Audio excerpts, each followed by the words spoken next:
And I'm going to start talking while you take your seats so that we don't get too far behind our schedule.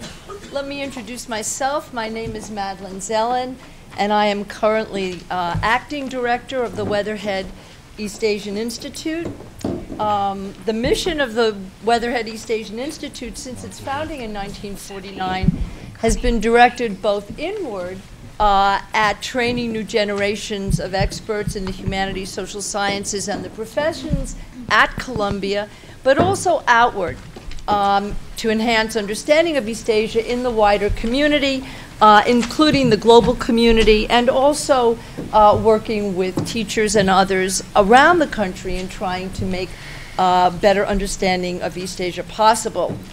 Undergraduate education and the creation of overseas opportunities for undergraduates to deepen their regional knowledge and language skills, to participate in internships and to engage in individual research have been an increasingly important part of that mission. And in recent years, this has led us to work with many of our colleagues who are actually here in the audience and some of our colleagues who are not here across the university as Columbia established its global centers, whose directors we are very excited to say are here today. We've also been working with our fellow regional institutes, with CGT and ICLS to create the Interact Teaching Collaborative, whose postdoctoral fellows also bring a very important new global perspective to undergraduate teaching on campus. And this summer, we did something new. I would really say it's a kind of adventure in globalizing undergraduate education in the form of the Global Scholars Program summer workshop that these young people participated in. I have to say a few things as background, and then I'm going to make some thank yous, and then I'm going to turn the program over to them. But I think it's important to note that, as President Bollinger said, the international is not a new thing at Columbia.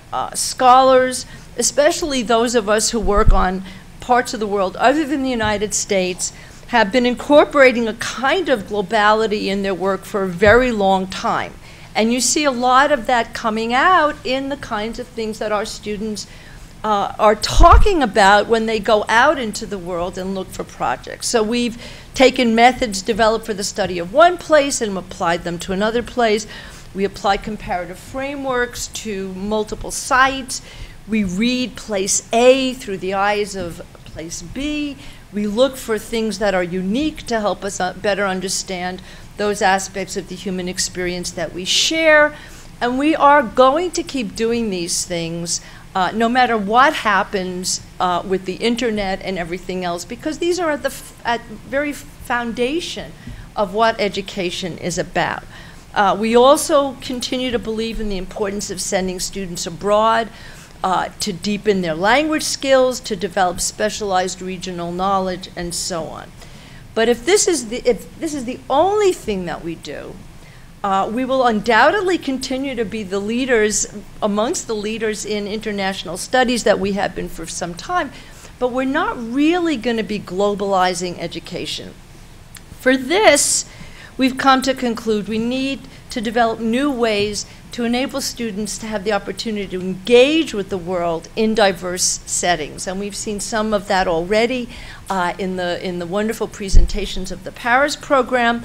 And last summer, the WEAI undertook a pilot program, the details of which you're going to hear in a moment, in which faculty members Guobin Yang and Robbie Barnett took 11 students, not all of them are up here on the podium, to spend 6 intensive weeks studying issues of environment and in issues of poverty in urban settings, in very important urban settings of Beijing, Shanghai, and Mumbai.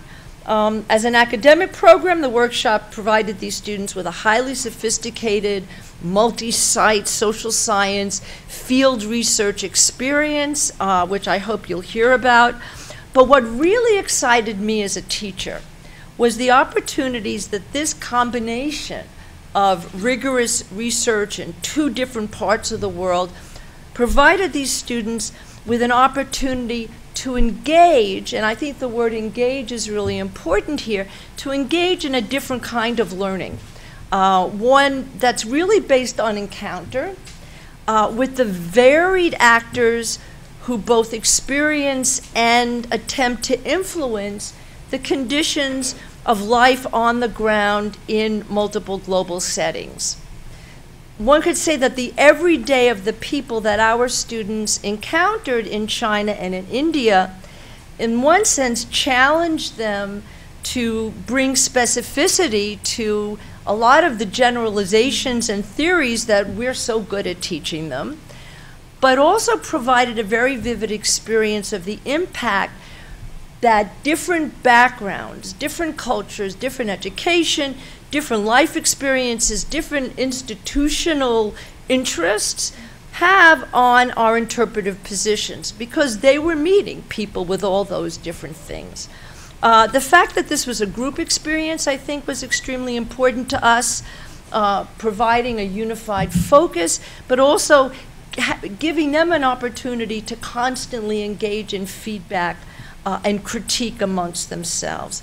And equally important, I think, was the requirement that they come back to campus and participate in a specially created seminar in which they are now, in a sense, unpacking the lessons that they learned and applying them to analytically very rigorous writing projects. This was a process of very deep immersion. But like any real-world encounter, it couldn't be scripted, and my impression from reading the wonderful evaluations that we've received already from students and from their professors is that this was really also an opportunity to hone resilience, to hone techniques of collaborative work, to hone your skills in written and oral presentations, and these are all things that these people are going to take with them when they go out into the larger world, and when most of them don't become professors and scholars. Now, most people don't realize how many people it takes to put something like this together. And I want to start by thanking President Bollinger for his financial support for the GSP program, and also for his vision and encouragement of our efforts. And we're really especially excited that he's come to spend this evening with us. I also want to thank our Global Center partners in this endeavor, Dr. Ken Pruitt, the former VP of the Global Centers, Dr. Safwan Masri, current VP, and during the time this was going on, Acting Director of the Global Center East Asia, Dr. Nurupam Bajpai, Director of the Global Center Mumbai. They and their staff on the ground were amazing, and you really need the global centers to be able to do something like this.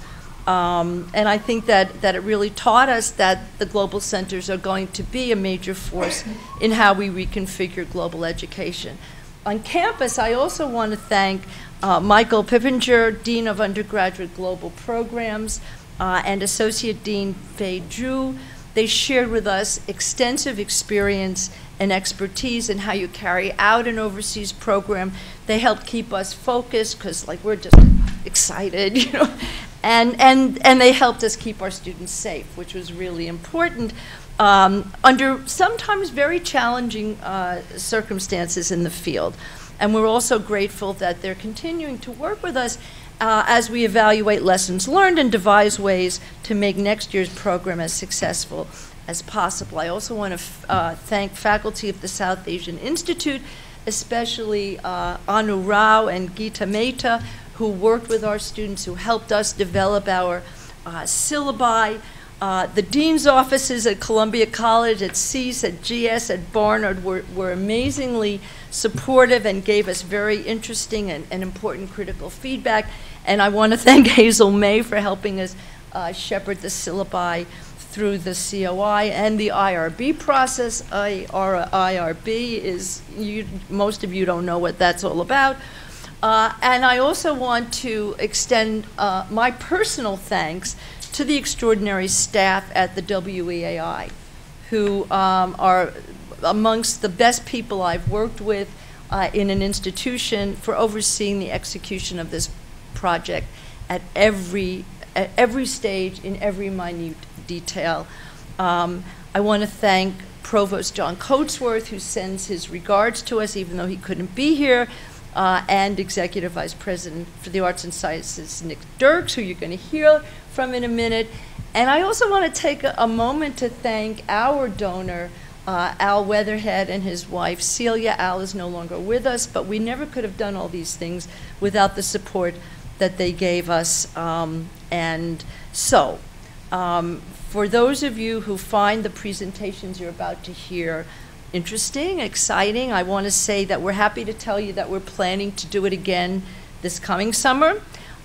We expect to undertake this summer in collaboration with the Institute for Latin American Studies and the Santiago Global Center, one of our newest global centers, but they're right there with us, and we look forward to your continued support and to the participation of a new cohort of amazing Columbia and Barnard students who are going to go overseas.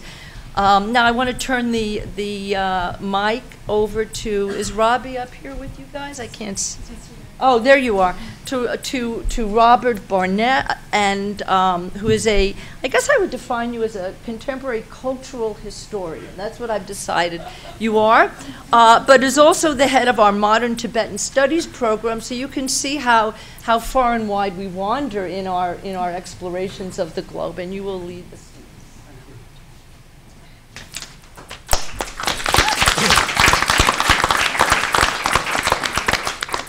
Thank you very much. Well, our project, our course, is really a joint, collective effort. And our scholars, our young students, are going to present the program to you themselves and to present their experiences of that program. I'm going to mention just a couple of the design principles that we used in putting it together. It had two parts, as you know, one in China that was developed by Professor Guo Binyang, a very eminent sociologist, and it focused on environmental issues in urban China, and particularly the role of environmental NGOs. The India part of the program, which I developed together with Jay Kasturi, a South Asianist PhD who's here, and support from faculty Anu Rao, Agita Mehta, Denise Burnett, and also from my institute, the Weatherhead, Michael Pippinger, and outstanding support from Nirupam Bajpai in Mumbai and his team. Our program was a little different. It focused on a different topic, the topic of poverty and slum rehabilitation issues in Bombay. It focused on the range of social actors involved in that. It reflected the nature of Indian society, the open culture of discourse that is so welcoming to visitors there. It also had intellectual principles. One really came from Michael Pippinger, which is to offer all the things that a classroom can't offer within a framework of rigorous intellectual inquiry. It focused, as you heard, on the principle of direct encounter with the social actors involved in dealing with these issues, primarily through lectures and meetings with local experts and local players. It was a program which encouraged students to acquire method and methodology as much as, or more than, to acquire knowledge. We emphasized practice and practice-based approaches, and we emphasized a range of perspectives from the people we met, and therefore we included local students as a fundamental core part of our program. And finally, we problematized some issues for the students. We problematized the notion of the single or dominant theory. We invited them to try different explanatory models for their findings. We problematized the notion of the expert. We rejected the idea of the parachuted, the fireman that can come in and find a solution for someone else's problem. And we looked more at processes of trying to understand rather than to find. And finally, We even tried to question the notion of comparison itself and the assumptions that sometimes go with that, and to encourage the idea of thinking in terms of specific context in which we find situations. Our students now are going to talk to you about their experiences of the program. They've divided themselves into 3 groups. The first group of 4 are going to reflect on the features of the program as an educational model. How did that work for them? The second group of 3 are going to give a sense of the actual encounters they had in China and India. And the third group are going to talk about the research questions that came out of this work, to give you a sense, an impression of some of those. So I hand you over now to our first group. Do you want to grab that microphone?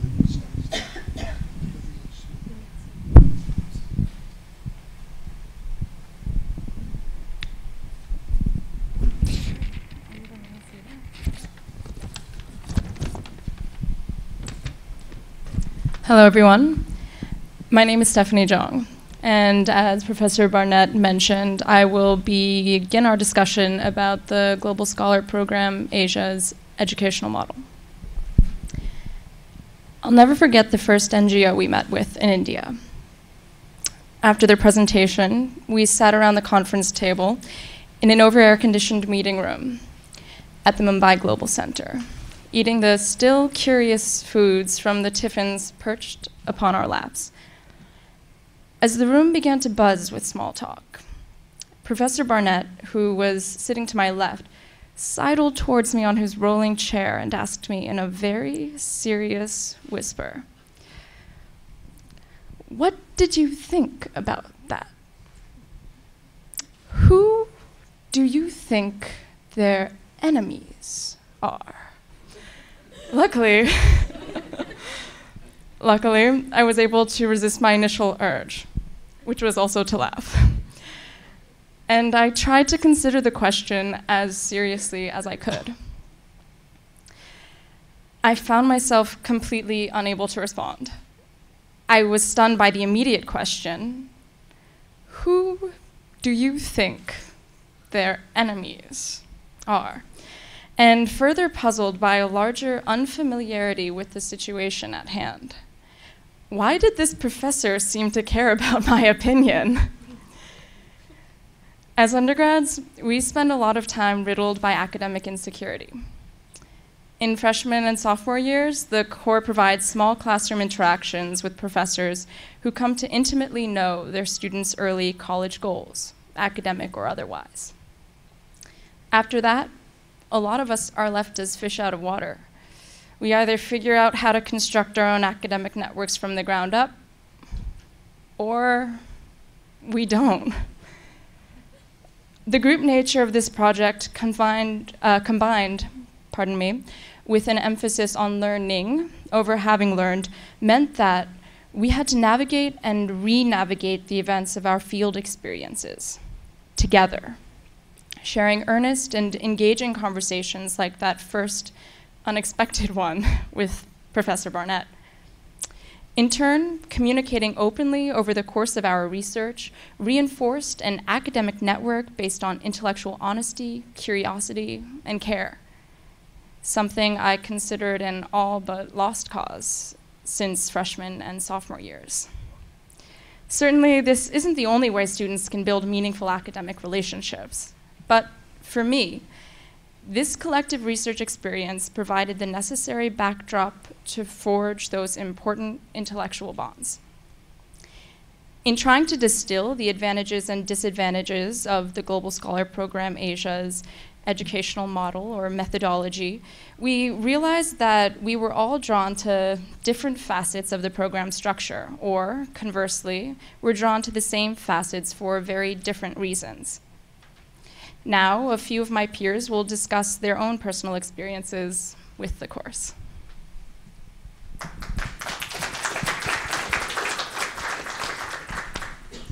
Hello all, my name is Connie Chang. So 3 years ago, during my freshman year, I took a course across the street on lifeguard swimming. At the very beginning of that semester, I remember having to take a practice test. In fact, I remember this incident quite well because, frankly, I thought I was going to drown carrying the 10-pound weight from one end of the pool to the other. I'm pleased to say that the Global Scholars Program this summer did not include a life or death situation. But I like to think of this experience as being as similar to being thrown into a watery abyss, not yet able to swim, but surrounded by the safety of a net. We were all tossed into these very different cultures. And by cultures, I don't mean just the Chinese versus Indian versus American. I have in mind the smaller scaled and many times unpredictable cultures, like when haggling for leather sandals on Kalaba Causeway, or discussing the implications of Beijing cab drivers' taste in music. Yes, through this program, I received the chance to see firsthand the very things we encounter in our education here. Issues and conditions that, at the very most, we learn about through the narrative of another. This time, we had access to the general little things, things that may seem insignificant when you read or hear them. That is until you find yourself in that situation, and it begins to unveil a very different story because you just so happen to be there at that specific location and point in time. When we were brought up to the village of Waginichi Wadi, an architect shared with us his water system proposal involving the application of some species of seaweed into brown water. Hindsight makes me wonder whether I would have readily absorbed the idea had I instead glanced across it in a published book of humanitarian design projects. But I was worried that day because after experiencing the half-hour walk up the hill and seeing the children watch us with curiosity, the women holding babies, one question begs to be asked: would it really work? I found the program's structured laxity. Structured in that it was in essence an academic program with a pre-planned list of groups and individuals to meet, but lax in that we were not bound to research bias, encouraged us to be more attuned to our surroundings and to develop our own viewpoints. We saw different perspectives on rather simple topics like skywalks. UDRI, just one of the few organizations we met, criticized them for elevating people into midair just to make driving more comfortable. Yet Pranav, one of the HR students we worked with, relies on them regularly to avoid the Mumbai traffic below. Structural laxity is merely one feature of the Global Scholar Program I appreciated, for it encouraged me to seek a balance between a critical mind and an open mind. Thank you. Hi, my name is Mike Dormstedt. And before I came to Columbia, I lived a very pragmatic life. I worked as a retail sales manager for a growing company in New Jersey, where my professional metrics were solely based on factors of profitability. Needless to say, experience as a sales manager in this sort of environment has brought me to always see the bottom line in business. In the company of human rights, sustainability, urban studies, and architecture students, my point of view certainly fell into the minority. Meeting with NGOs and social enterprises alongside these 10 other students allowed each of our diverse outlooks to stand out as distinct and independent voices in every meeting. A salient example of this came out of our meeting with Waterwalla, a social enterprise that promotes the supply of clean water in Mumbai's most infamous slum, Dharavi. Waterwalla operates as both an NGO and as a private enterprise, with a retail location within the slum. The retail end of their business does not differ greatly from contemporary retail methodologies in the US, insofar as the primary purpose of the salesperson is to educate the customer and make a sale based on fresh information, in this case on the benefits of clean and reliable water supplies. We visited their store and I was amazed to see that none of their water purifiers were in use, so the customers could not see the demonstrated benefit of this important technology. Immediately, my inner sales manager joined the conversation and I began to ask Jennifer, the Chief Development Officer of Waterwalla, about the hard sales figures, including costs, pricing, lines of credit from manufacturers, and most importantly, why Waterwalla chose the specific line of products that they did. I was shocked to learn that the private enterprise was hemorrhaging cash due to minute margins, poor sales performance, and remarkably high overhead costs. We were told before entering the slum that Waterwalla is located on what would be Dharavi's 5th Avenue. The haphazard, cobbled roadway that was no wider than 20 feet at any point was lined with structures in various states of decay, none of which were taller than 2 or 3 stories. Under the shade of these structures, I saw that everyone, everywhere, seemed to be swatting flies away from their wares and pre-cooked fried food. Directly behind a fruit stand across the street from Waterwalla, there was a huge mound of mixed trash, forcing the fruit vendor to fight ever more vigorously against the advances of an excited swarm of flies. At this point, I stopped focusing my inner sales manager on Jennifer, and I started listening to what my peers had to say. I quickly realized that while I was grilling Jennifer on the company's lack of profitability after a year in business, my peers were stuck on a completely different aspect of the organization. Stephanie and Cecilia were having their own intense interview with Saeed regarding Waterwalla's methodology of community outreach. At first thought, I cast out this point of view as ill-informed due to the low likelihood of Waterwalla's sustained financial future. But it soon occurred to me that I was missing a very large piece of the Waterwalla puzzle. This was a firm that was trying to sustain itself while servicing a community in dire need of help, and there was no one else hitting the pavement with half the passion or commitment as the Waterwalla team. They were promulgating a future filled with clean water for every household in Mumbai's slums. The convergence of differing intellectual curiosity in the Global Scholars Program gave me, and I believe that the 10 other students that are sitting here with me today, the opportunity to engage with otherwise foreign academic ideologies. The experience at Waterwalla gave me the chance to view more than just the bottom line. It allowed me to see things from the viewpoint of my peers, and as much, I had the opportunity to engage with these important problems in ways that I could have overlooked otherwise. Meetings like this helped me see the innate benefit of academic and intellectual diversity within a group, and I could not have wished for a more valuable outcome out of this program. Thank you.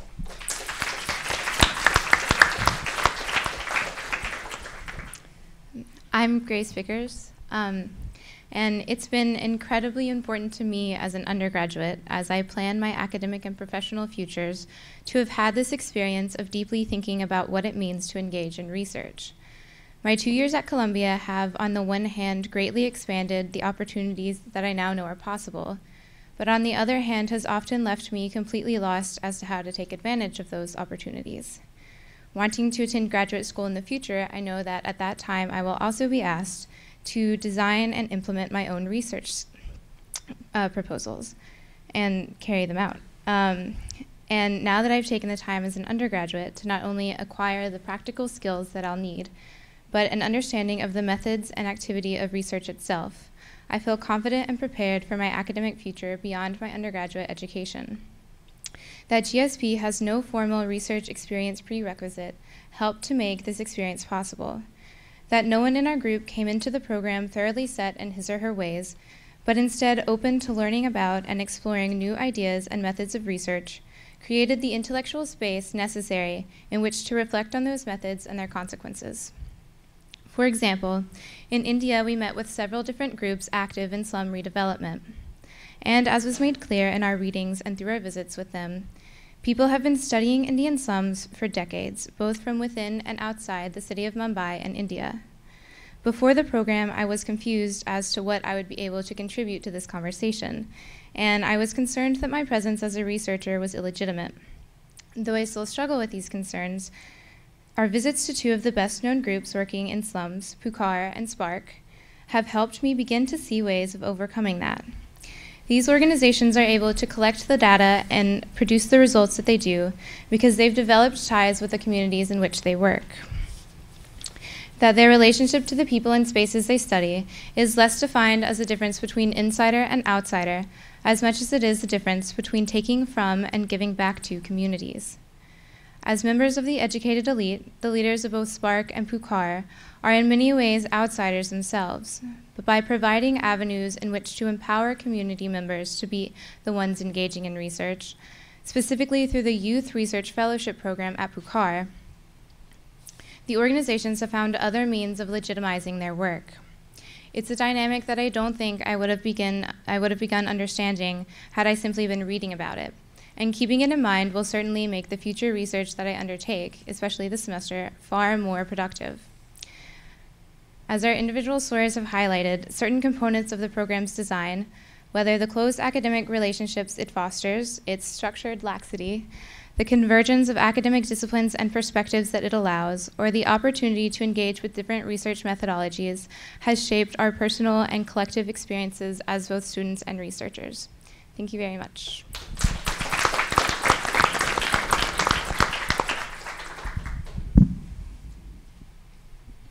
Hello, my name is Pablo Mota. I'm an international student from Mexico at the School of General Studies and majoring in urban studies. This is my senior year, so pretty exciting. Just one more to go. My group, this is Josh and Cecilia, would like to talk about our encounters during our program. Who we met, the contents of these encounters, and some examples of them. I will try to briefly introduce you to these questions and answers and to continue giving you an idea of what we went through through the 6 weeks that the program took. We met with lots of people, actually more than 130 members of NGOs, local and national governments, professors, students of universities, filmmakers, reporters, professionals, and a lot of people that were part of the civil society. Most of these people are active citizens interested in the main problems and challenges their countries, regions, and cities face today.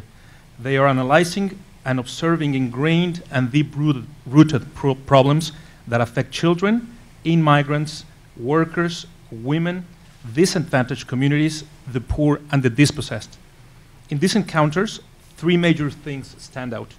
The first one is that we want to learn about the major urbanization and environmental challenges that there are in Beijing, Shanghai, and Mumbai. But during the program, as we were paired with students from major local academic institutions, they also wanted to learn from us. At all times, there was a continuous exchange of ideas, experiences, and ways of thinking that included not only China, India, and the US, but also experiences from all over the world that both cohorts of students brought with them. The second one is that we experienced firsthand and from primary sources the economic, political, and social systems in both countries, their pros and their cons. We met and learned from the very actors who are trying to change those cons, mainly NGOs and grassroots organizations.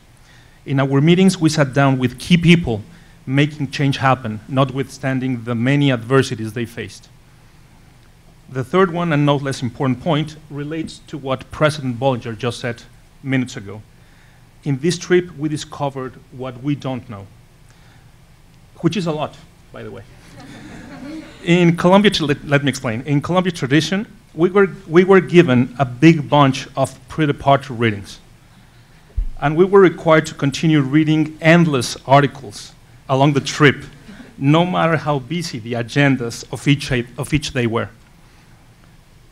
In spite of these insightful readings and their deep content, as we met people and sat down with more actors, an immense number of additional questions emerged. So to be honest, at the end of our research, we came back with more questions than answers.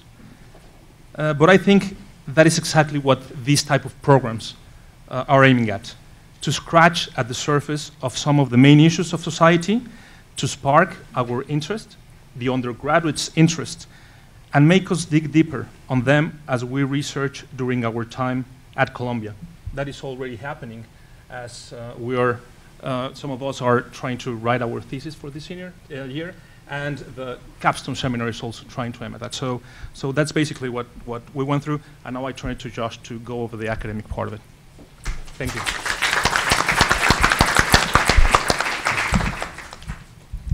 Hi there. I want to talk a little bit about the influence that being with the academics that we were with had on us, and also about the people that they brought to us. They overall, I would view it as something that sort of created road markers and refocused us and reshaped our views at different points throughout. It was very easy to take the views of the different experts in each field that we met with at face value. And from the moment we were accepted to the program, Professor Barnett set up meetings for us with professors here at Columbia who were able to sort of give us ideas about things to look out for, and also about pitfalls to be aware of. And while they did create some biases that we also needed to check ourselves on, they gave us a sort of springboard that allowed us to get deeper into these issues than we ever could have without people who had been studying these fields for a very long time could have given us. So one of the other things that academics brought to us is showing us what academic conflict means and what uncertainty means, and just how certain even some of the experts are. We learned about the importance of different perspectives, and we learned what it meant to navigate these different perspectives. The way we were thinking about it is, we didn't necessarily hesitate to ask the hard questions, but we nonetheless got harder and more difficult answers. On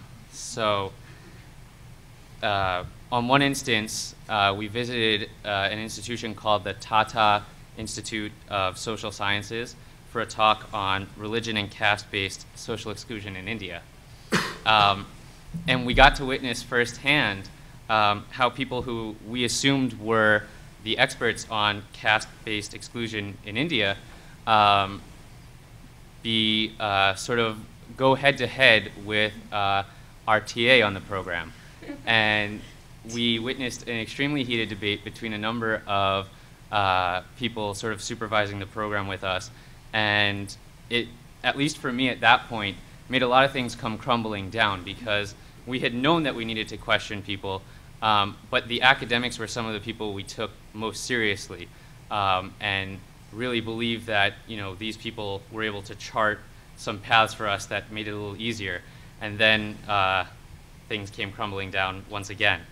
But I think everywhere we went, between Professor Barnett and Professor Yang, access was created between their personal connections and connections through the global center that they cultivated that helped us have meetings with different people, whether that was assembling a panel of experts in Beijing for us, or bringing in a movie director who could talk to us about issues he sees in the Indian city. And the important thing was that they brought us to their own research. And there was a period where I was upset that the research workshop didn't involve a research workshop for 3 hours a day, but in the sense of a class that was teaching me how to research.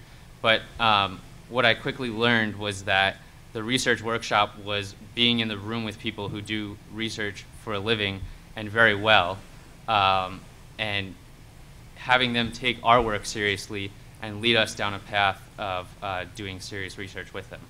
Thank you.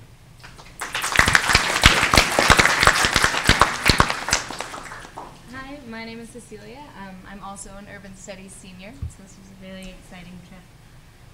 And as some other students mentioned, we were lucky enough to get to study with a group of Chinese students and Indian students in their respective countries.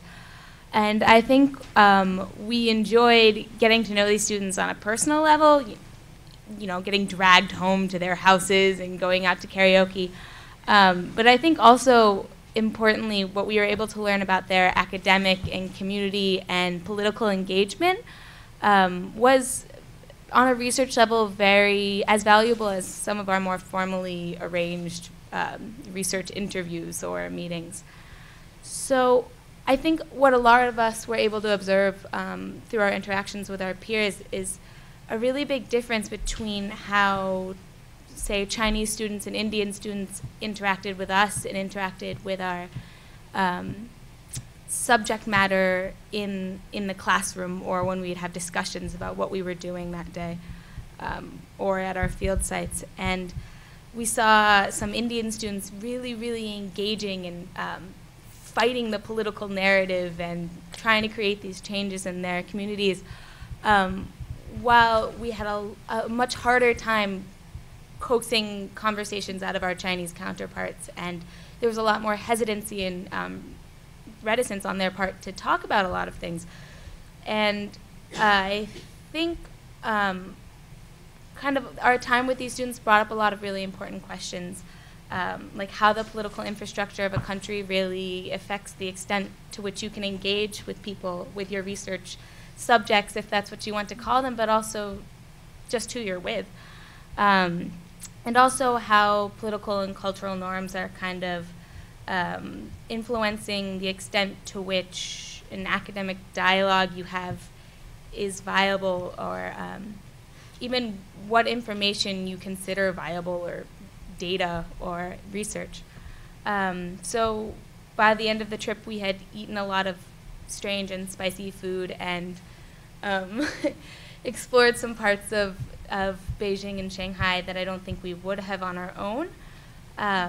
But more importantly, I think interacting with these students really helped us question our own academic approaches and our American academic approach, or whatever country we were from.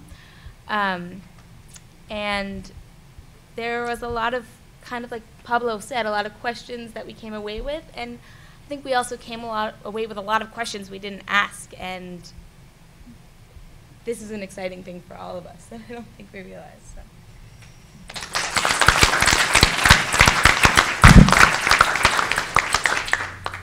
And I'm going to hand it over to Mark. Yeah, hi. My name is Mark Choi, and I'm a junior at Columbia College, majoring in economics and philosophy. At this time, we'd like to talk about some of the research findings during our time in India and China. One of the most important factors to note is that most of our education was based on direct experience.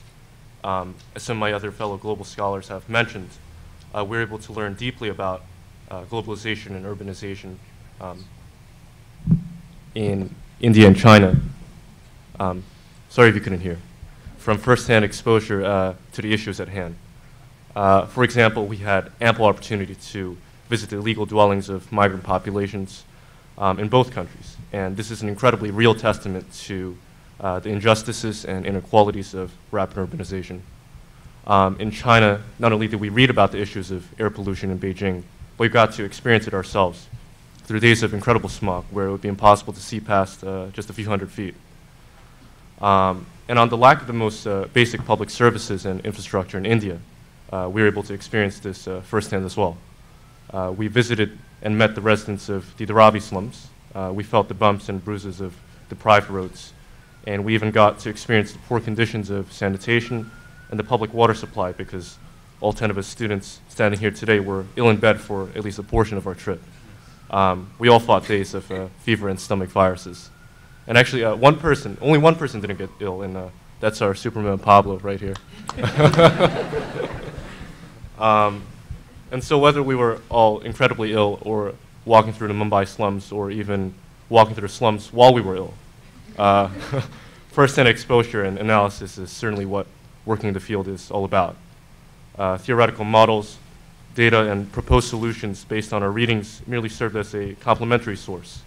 And with our own eyes, we were able to confirm whether the data in our readings was accurate, and also if the solutions to the issues of environment and globalization proposed by our authors was actually feasible. Of course, this doesn't necessarily mean we are currently capable of providing effective solutions. Perhaps this will come over the course of the semester as we refine our research through our theses for the program. Tal, Jenny, and Angel, who will be speaking after me, will expand on our research findings in detail.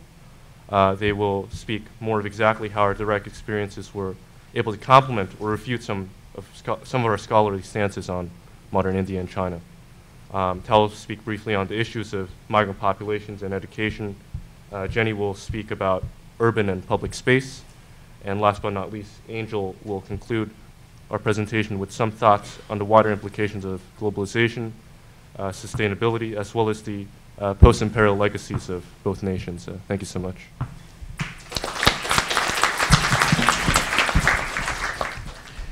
So one of the most significant but largely unsung contributors to China's booming economy is migrant workers. These populations have helped transform the Chinese economy over the past 3 decades. The new settlers of China's mega cities also have created great challenges for urban policy.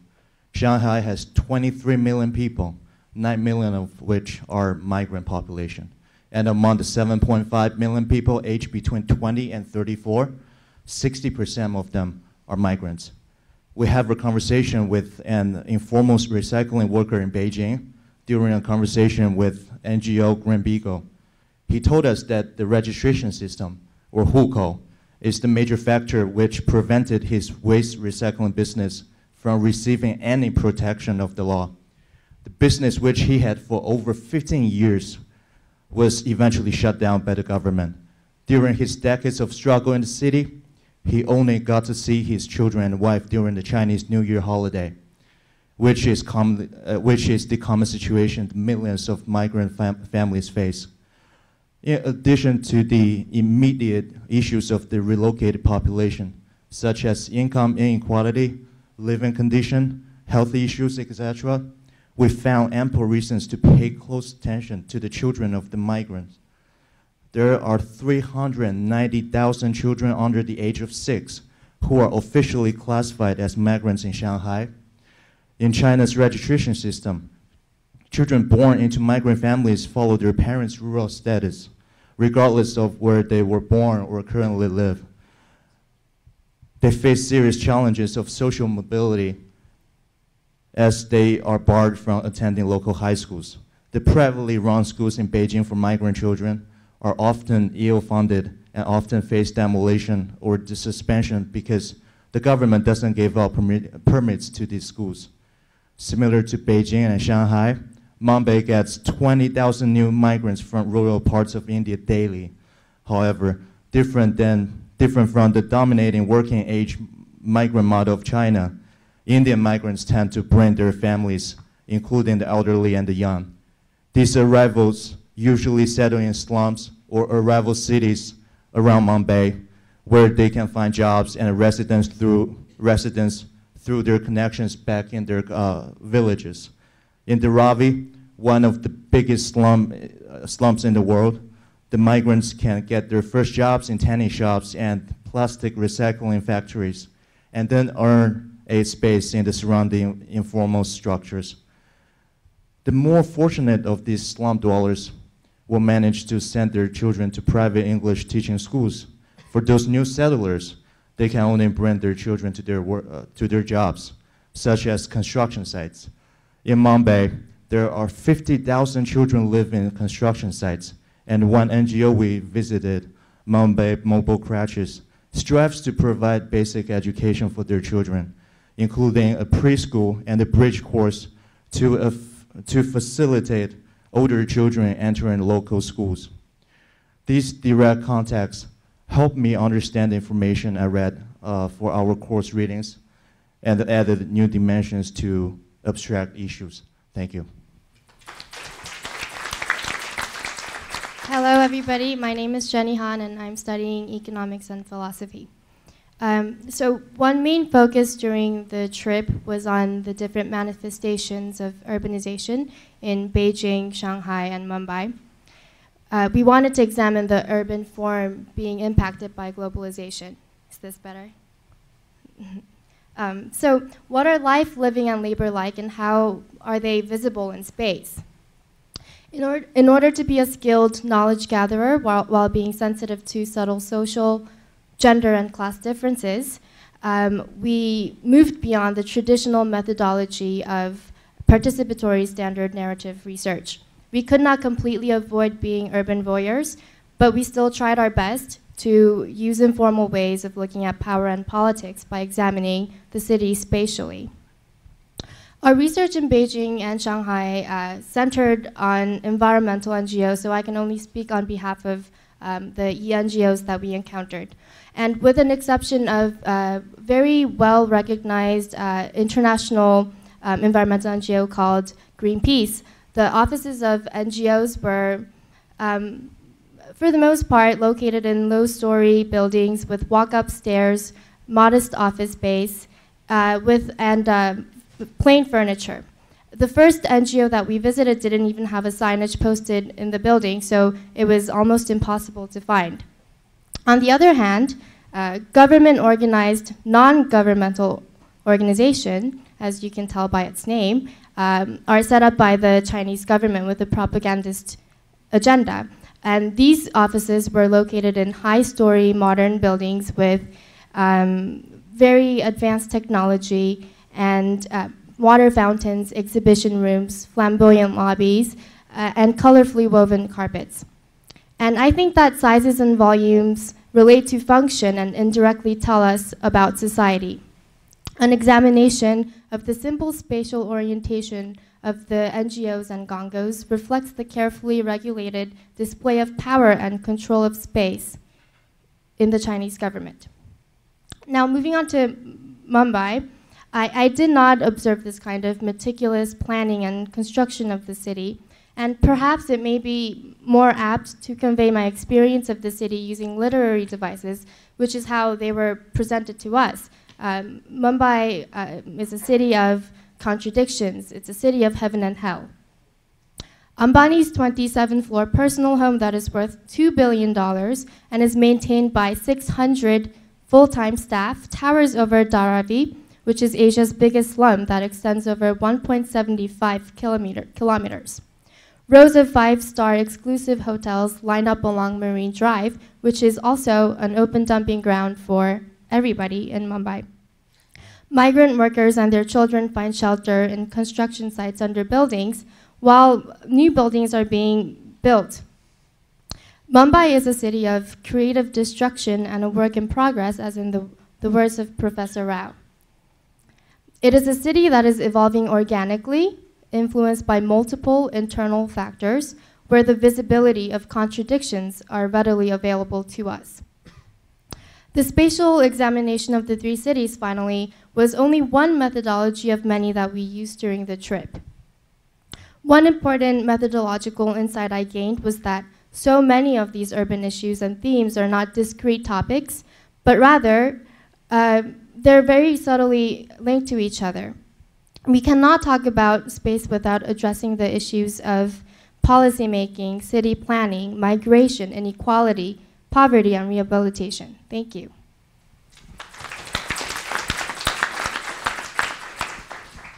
Hi, everybody. My name's Angel. I'm a senior in the college, and I've been privileged to say a few words in conclusion to our presentation. So coming from our time abroad, we, as Mark said, we were not expecting to develop completely innovative theories about environment and urbanization in Asia, nor were we expecting to come up with genius solutions to the issues we came across. Rather, we focused on formulating a new method of thinking that synthesized a multitude of perspectives and approaches to the problems at hand. We aim to seek points of departure from conventional perceptions of these two countries and to foster intersectionality between seemingly separate disciplines within urbanization and environment, as Jenny said before. While our experiences were supplemented with academic readings and lectures throughout, the field data that we ultimately gathered spoke to, quote, what life on the ground was actually like, as a fellow scholar put it. Quote, what did the different policies between the two countries mean for how people lived their daily lives? How did these people think about the policies, if they even thought about them at all? Perspectives that we gathered from the ground up were crucial in helping us formulate our own perspectives and research interests. Some among us have already noted preliminary research findings on the behavioral and operational modes of public and non-governmental sectors, the effects that globalized urbanization has on these modes, and the natures of the relationships between government and civil society in two vastly different political frameworks. And after gathering all this data over the course of 6 weeks, we are now in the process of synthesizing it. We are asking questions about the various frameworks that both we and our hosts operated under, the perspectives that we heard from and the perspectives that we did not hear from. Was our program agenda in fact representative or selective of the components of urbanization and environment issues in China and India? Are the various approaches the two countries have to the issues productive, and do the benefits of these approaches outweigh their costs? These are only some of the questions we came away with, and we are now in the process of exploring them further in our fall seminar together. Lastly, in participating in this pilot program and in sharing our experiences and findings with you all afterwards, we hope to have shed some light on why this opportunity to engage in this sort of field research as an undergraduate is unique and valuable. We agreed to devote our summers and fall semesters to this program, knowing and anticipating that it was designed differently from any other study abroad program. We on this panel hope to have contributed to the directions that Columbia's current undergraduate study and research model will take in the future. Thank you.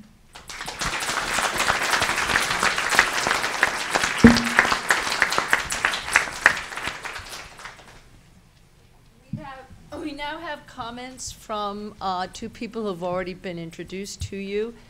First, Ken Pruitt, then Nick Dirks.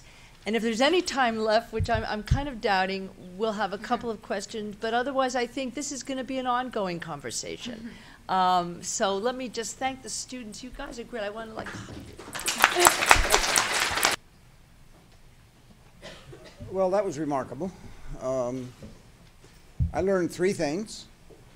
One of a kind of a complicated intellectual sort, which I won't describe at length, but it turns out, as we sort of know theoretically but have now seen interpersonally, the local is universal and the global has got to be contextualized. These kind of complicated theories we have about globalization and so forth and so on, they land in various places.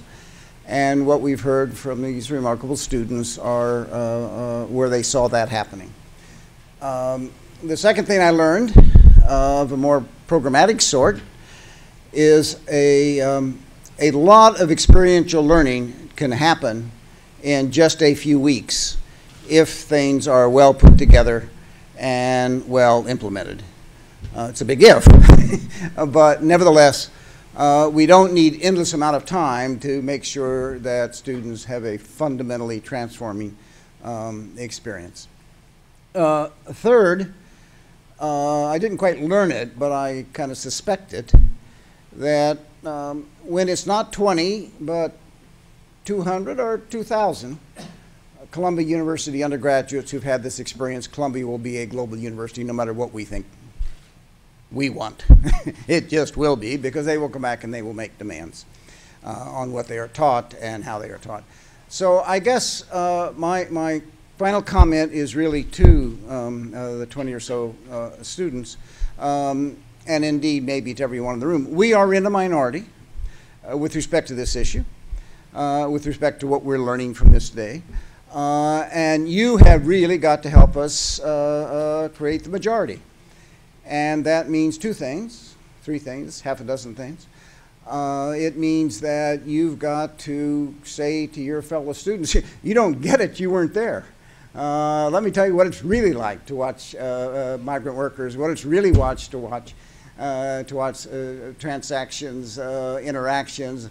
Until you have that experience, you won't get it. You've got to have the analytic studies, of course. You've got to have the languages and all the skills that a university provides. But unless we blend this with experiential learning, it's not going to take. So you've got to help us say that. Then you've got to say to your faculty, guess what? You've got to go deeper. You're not quite making sense out of it for me, given what I saw, what I experienced, what I'm writing. And push the faculty to make sure they're responsive to the educational experience that you've had in this program and the one you merit and deserve while you're still here. But especially, decide that before you leave, you're going to make sure that Columbia University does not let go of what you have pioneered. And so 25 years from now, when you come back as impoverished NGO workers, you will be very, very proud to have put Columbia on a new intellectual trajectory. Thank you.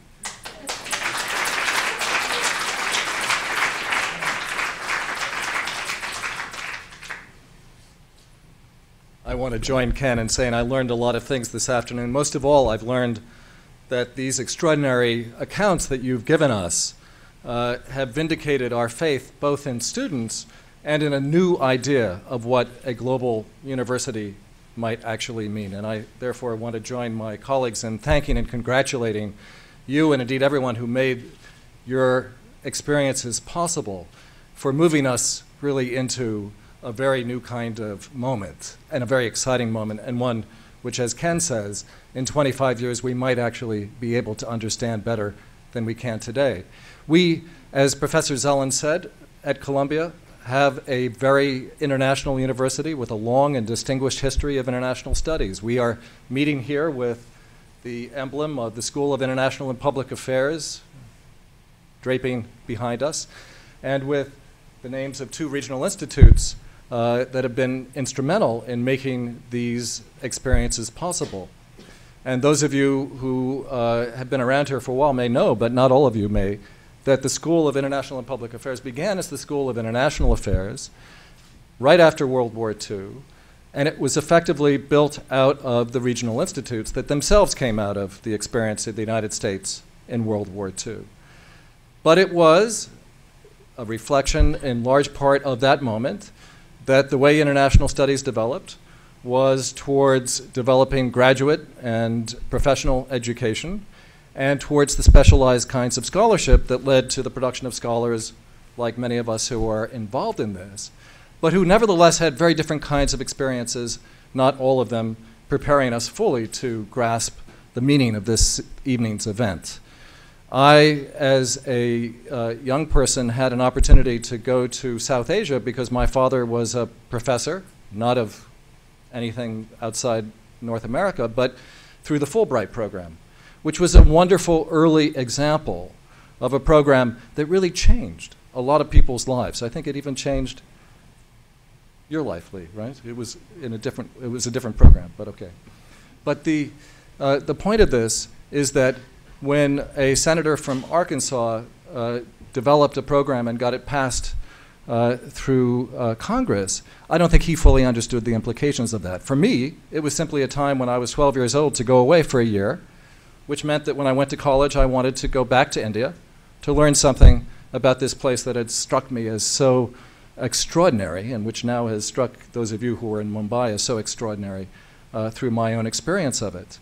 But when I was in college, there were no programs like this. There were regular study abroad programs. At Columbia, we've had many wonderful study abroad programs, but there was nothing that would allow me to go and do the kinds of things that you did. I went off, and in fact, last summer, I came upon a letter that I had written to my parents in the summer of 1971 saying I didn't think things were working very well. I thought perhaps I was going to just pack it all up and come home. And they wrote back, and then professors of mine from my college wrote back and said, you better stay, try to work it out.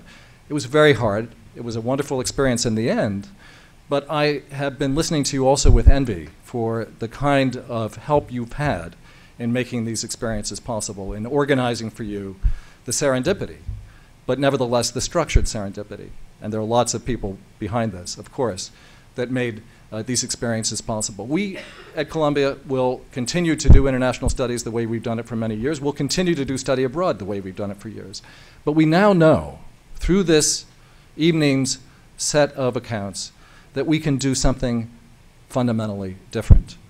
We can take on the challenge of the global in all these different kinds of ways. And the projects that we heard described from those of you who were in Paris, ranging from architecture to asthma to photography and so on, and the kinds of experiences we've just heard from the panel who spent the summer in Beijing, Shanghai, and Mumbai, tell us just a small slice of the possibilities that are in store for us, and that this wonderful collaboration between regional institutes that never did this sort of thing, global centers that never existed, Columbia University, that's always been global but never global like this, can produce, especially when you, our students, take advantage. So like Ken, I'm going to challenge you to tell your colleagues, tell your friends, tell your fellow students to keep pushing us to make sure that this is just the beginning of an extraordinary moment of new kinds of globalization for the university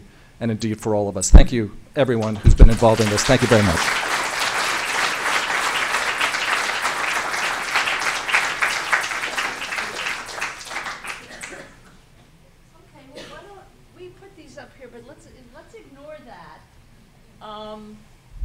And just, I don't know how this works. How do I get this out?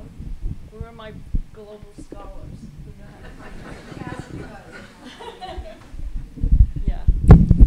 And do we have anybody who didn't go on these wonderful experiences who would like to ask a question of our scholars who I think are basically here? Anybody? Nobody? Yes. I'm wondering what you're telling your fellow students about these programs, really, in the dorm, in the residence halls, in the evening. Are they asking about these programs? Is there any conversation about them? You're young and you can probably stand up and speak loudly, so who would like to answer that question? Yeah, go ahead. Stand up and speak loudly. Okay. Every time I talk about this program to people and I describe what I've done, I think the reaction I always get is like, why didn't I apply? I really was extremely, when I found out about the program, it was really kind of short notice. I saw it in my email, and then I was like, okay, I'm going to go on vacation. And then when I came back, I was like, oh, I have only a week left, and I need to apply. And I didn't really know exactly what I was getting myself into. I just knew it was compatible with my architecture program and that I could study abroad with it. But when I got there, and I saw that I was going to get so much more out of it than just, my spring or my fall. I constantly hear people saying, one semester is never enough. I really tell people that they should apply and that it's something that you will absolutely never forget, and that you learn so much from it. And so, I don't know. Yeah. I mean, to add to that, other than the amazing academic experience, just the fact that we got to know Professor DeGrazia so well, and we got to work with her so closely, with her and also Miriam and Malika back at Reed Hall. I mean, this is an opportunity to do research and to learn from just some of the most amazing researchers in academia. And I mean, we didn't just get to know Professor DeGrazia in the classroom. We had regular dinners at her apartment in Paris. And I mean, that's something that which was really amazing. Professor DeGrazia is an amazing cook. But I mean, it's something that I would never thought could have happened to me as an undergrad, that I could be at my professor's apartment in Paris having intellectual discussions about the elections, the presidential elections in Paris. And I mean, I just thought it was just wonderful, and that's what I tell everyone. Not really about the academic experience, which was great, but just the fact that you get to interact with your professor in a way that you could never do, usually as an undergrad. Is there anybody from the China? Yeah.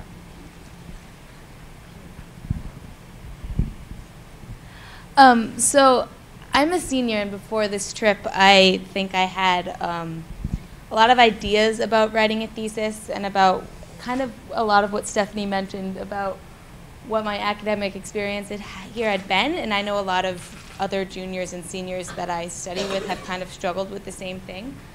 And so since getting back, I've talked to a lot of especially rising juniors about this program, because I think it really, even though it was a short period of time, it was exhausting and it was intense. And I think it really, I've had this conversation with other peers, helped us really gain a lot more confidence in in not just our ability to do research, but our ability to just think about what we want to research, what we want to learn, and why we're here, which I think is important for all of us as we're graduating or just going on to the next year of school, is kind of legitimizing that. And so a lot of students I've encouraged to apply to help them figure that out.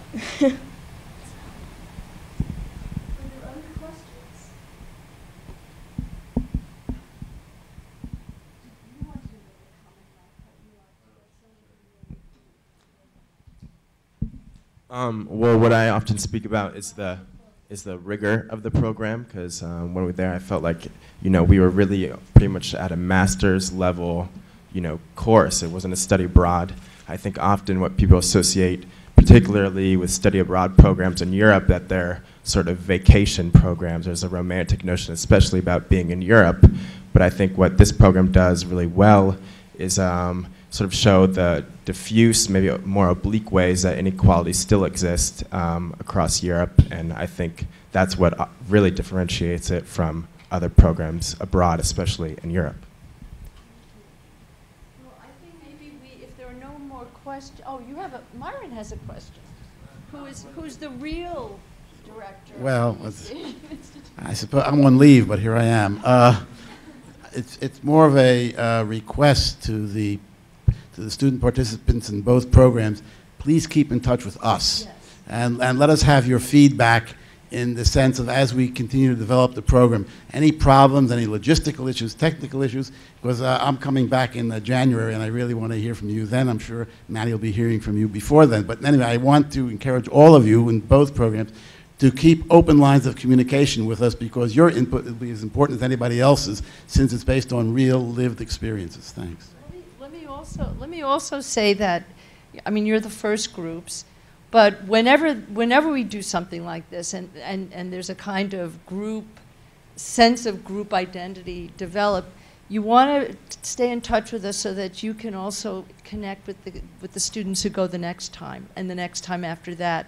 So by the time you're an old lady or old guy like me, you've had generations of Columbia students that you've related to who've had a growing experience like this. So please do keep in touch with us. And I also want to say that there are lots of opportunities on campus that undergraduates often don't take advantage of because they don't know about it. And now you're insiders, you're members of these regional institutes. So please come to our events, because there are a lot of people here that come here that are talking about the issues that you've been interested in, and tell your friends that undergraduates are really very welcome. It's not hard to get across Amsterdam Avenue, so we hope to see you again a lot. Okay, and thank you all for coming.